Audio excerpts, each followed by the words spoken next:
Hello, this is Malorian, and this is going to be a Warhammer Fantasy Battle Report. Now, what this game is going to be here is that we're running this month-long tournament. First one, if you maybe saw it, was the Dwarves versus Dwarves.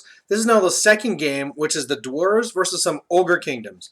Now, I know my opponent, he's kind of a newer player. I think he's just been playing around with Fantasy for maybe the last year or two or something like that. But really, his list is kind of interesting. It's not the normal like power ogre army, but it's going to be something where it's just right in your face right away. I'll go over this once we're there. But one of the things I kind of learned about the tournaments going into this is that I think there's about 10 or a dozen guys in the tournament, and it starts off as like a little mini round robin where you do 3 games against 3 random people. After that, it's going to go to elimination. And the way they're going to do that is it's only going to be the top 4 players, and to get those points, you get 1 point for playing, for the guys that don't show up and all this stuff, because you get 1 week to play each of these games. 1 point for the win, and then the third point is if you table the opponent. And I was thinking, like, man, my list is not designed to table opponents, but whatever. I mean, I can still get the played, and I won, and we'll see which way it goes. But either way, it's going to be just a regular pitch battle, and let's see what happens.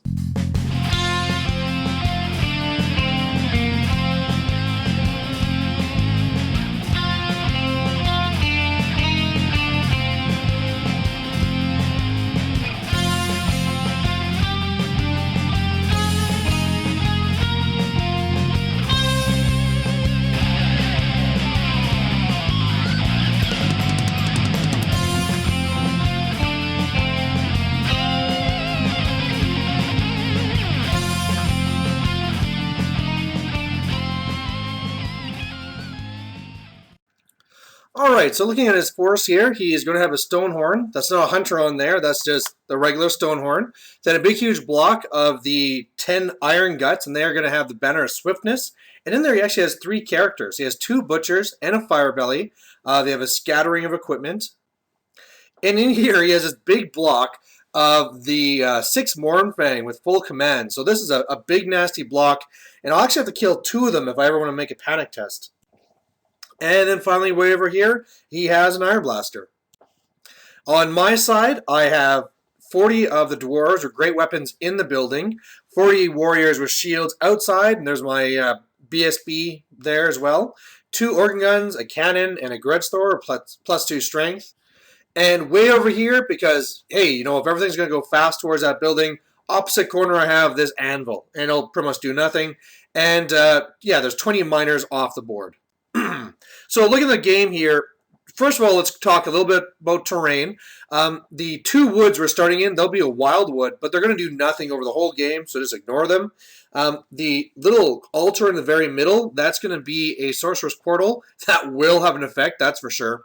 And the building you see on the far right there, that's actually a dwarven brew house. So it gives stubborn and all that fun stuff. And so since, I'm going to be steadfast anyway, I don't want to give him stubborn, so that's why I'm forcing the fight on this corner. So really what I'm hoping to do is miners are going to deal with the Iron Blaster. I'm going to try and shoot down the Mournfang while using the anvil to slow down the ogres. I have the great weapons in the building for some shenanigans later where I can hop out of the building and an anvil charge into a flank or something. But otherwise, that's really the battle plan. And since I got first turn, because I actually had less drops than him, well, I got him to go first, so I'd actually be done first. So that's all going to work out pretty well. And as long as my guns don't fail me, should be okay. Alright, so first turn, my guns fail me. My cannon misfires and can't shoot, and my grudge thrower misfires and can't shoot this turn or next turn. Of course, as well, my organ guns are out of range, so yeah, kind of a waste of a first turn. Otherwise, my warriors moved up just so I'm in range for the Master Runa challenge on his Mournfang, and I use the anvil onto his big unit there just to make it half speed. Alright, so his turn, I use the Master Runa challenge, he fails, he goes up the best he can with the ogres, goes up a little bit there with the Stonehorn, and takes a shot, destroys one of my organ guns, and in the magic phase, you know what, I'm just going to tell you right now, guys, he got nothing off, not a single spell the entire game. Between him rolling bad and me getting +3 dice and having the scroll, yeah, nothing happened whatsoever. Over here on my turn 2, the miners come on and I charge in, and he flees. And this is something where I didn't really expect it. I don't know why. Nobody normally flees from me, because I guess it's normally war machines that can't flee. Actually, I'm not sure if this thing, yeah, it's a chariot, so it's allowed to. Went through one piece of terrain so far and passed its dangerous terrain test, but, I'll get this guy eventually. Otherwise, over here, he tried doing some charges. Oh, sorry, this is my turn, rather. So I just move back with my middle unit, start shooting up his Mornfang, killed one, did a few wounds there. Same thing where I'm slowing down the main unit so they won't be able to get into me. And yeah, I mean, he will be able to maybe get into me with his Stonehorn, but he'll need a pretty high roll. So on his turn, he gets a pretty high roll, and his Stonehorn goes into the castle here. I'm not really overly worried about that. If nothing else, I'm actually happy because he'll be kind of stuck there if I go and leave the building after this. But yeah, he also charged with the Mornfang. They failed. And so for the most part, I mean, even the Ogres, I think it was this turn they charged and rolled double ones. So yeah, he's having some bad luck here. Over here, he rallies, and, I just will have to charge again. And then at the end of everything, it looks like this. So, I mean, he killed a few of my Dwarf Warriors. Not a big deal there. I did one wound back. Again, he tries to do some magic, and I just shut it down. On my turn, between coming out and using the anvil, I basically reformed to look like this, so that now he can't charge me, and I'll be, going after his flank or getting a charge off on him. And at the end of everything, it looks like this. So I don't think I have a picture of it, but I charge his cannon, it flees, has to take 2 dangerous terrain tests as it runs over 2 different pieces, and on the second one fails, roll a 6, and it gets destroyed. So that's one thing down. Otherwise, shooting into his Mornfang kill enough to cause a panic, and they flee. So that's one threat down. And otherwise, yeah, that's pretty much it. So on his turn, this is something I really didn't think of, where he says he's going to declare a charge, and I say, well, you can't, because you're too close and you can't wheel. And he says, well, if I wheel the other way, I touch you, and then you have to wheel to me. So that's correct. And now this is really bad, because now I'm only touching him with, I think it was 2 guys. And yeah, I mean, I can't reform to slide over anymore. So this whole time, I'm pretty sure my Horde of Great Weapons could just kick his butt. But he's obviously not going to reform. I can't reform. So this is kind of bad.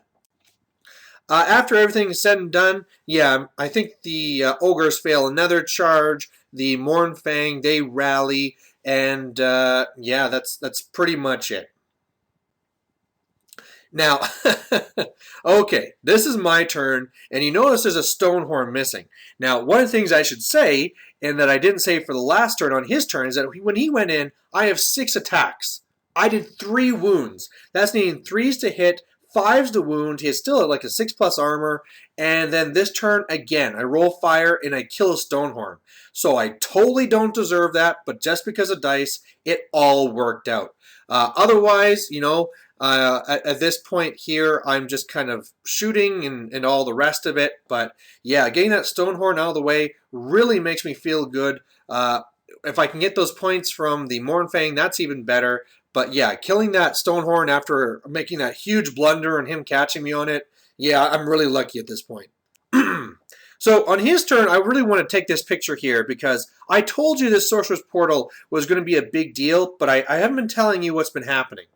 Sometimes it gives out wild form, but mainly what they've been doing the whole game is doing the one spell so that these guys are losing 1 point to their armor for the entire game. And it's doing it over and over. So at this point, I mean, they started at 2+ save. They only have a 5+ save now. It's pathetic. And I felt so bad for my opponent. But this is just the Sorcerer's Portal, right? Sometimes it does good things, sometimes bad. Overall, this is what he does. So he's kind of just lining himself up so that I can't really get a flank with an anvil charge. And, that's not too bad. Again, magic does nothing because his dice fail him, and I have usually more dice than he does. And pretty much looking at this, I think now my dwarves can go back into the building and I can clean up those Mornfang.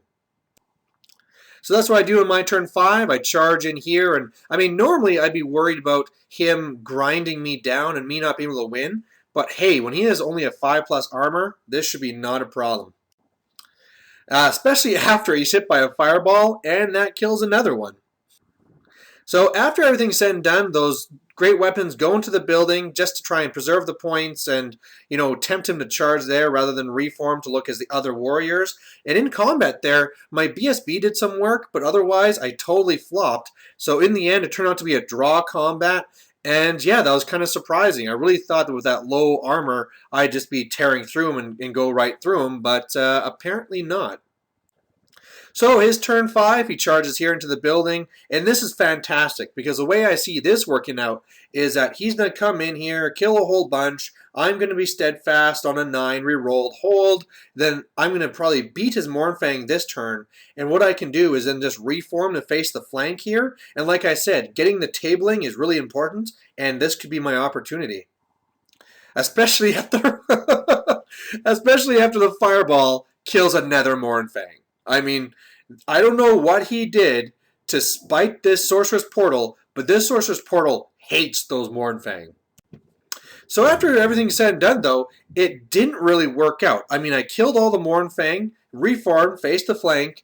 He goes crazy and kills tons of my warriors, way more than I thought so, because actually, this is his one spell he got off, was Wild Form, and that's because he got Irresistible Force. But yeah, he beats me, and I fail my Leadership 9 re-rolled. So, I mean, that's horrible, because not only is, now I don't get to flank him and table him, but now my unit is just small enough, so I need double ones to rally, and obviously I'll just go right off the board. So my turn 6, it's really just my guys going off the board. There's no reason for me to shoot because I'm not going to wipe them out, and I just might explode my War Machine. And on his turn, there's no reason to do anything. He can only risk a miscast. So his guys are up here in Castle Grayskull just going, ha-ha, little bit of vengeance. So in the end, it was a victory for the Dwarves, but overall, even though I was happy with the win, I thought it was a very, other than my stupid move there with the watchtowers, like, oh, look how sneaky I am, where I come out of the building and we get the flank, he can't charge me, and then he just counters, and other than that dumb move, I felt I played a very smart game, playing well for the terrain, well for the army match, but overall, I wasn't happy with the game as a whole because my opponent definitely did not have any fun.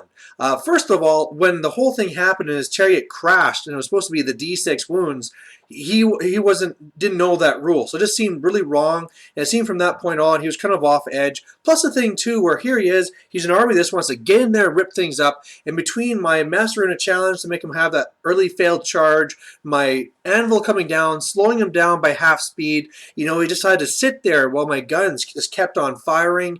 And then once he finally got up close, I had the luck going with me where all of a sudden my great weapons are rolling fire, take out a Stonehorn. This stupid, that Mornfang should have torn right through me and been a huge pain. But all of a sudden, you're -3 armor, and it kills 2 of them. That's a big deal. So, man, that also must have been like a kick in the nuts to him. I mean, at least at the end there, he took the watchtower and all that stuff.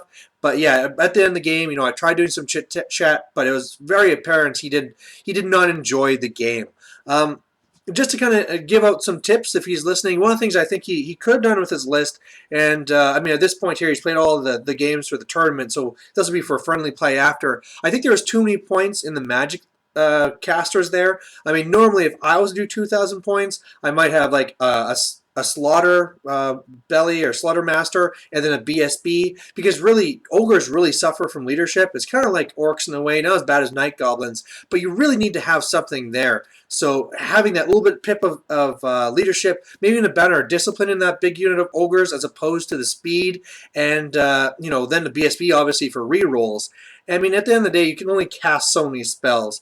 But the other thing too, I think, is Mornfang probably should be split into 2 units of 3. The one thing that is good with that setup is the fact where if I kill one, it's not a panic test. So given his leadership issues, that's a good idea. But normally with Mornfang, you want to get those long charges, you want to be getting those impact hits, and so having him so that they're 2 separate units just means more impact hits type thing. So I don't know, those are just some ideas there.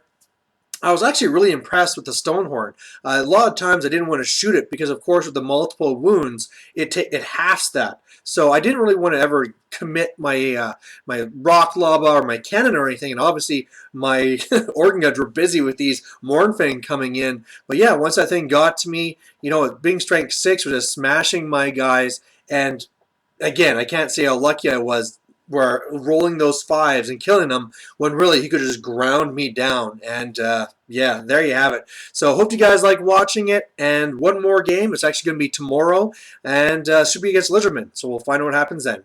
Bye.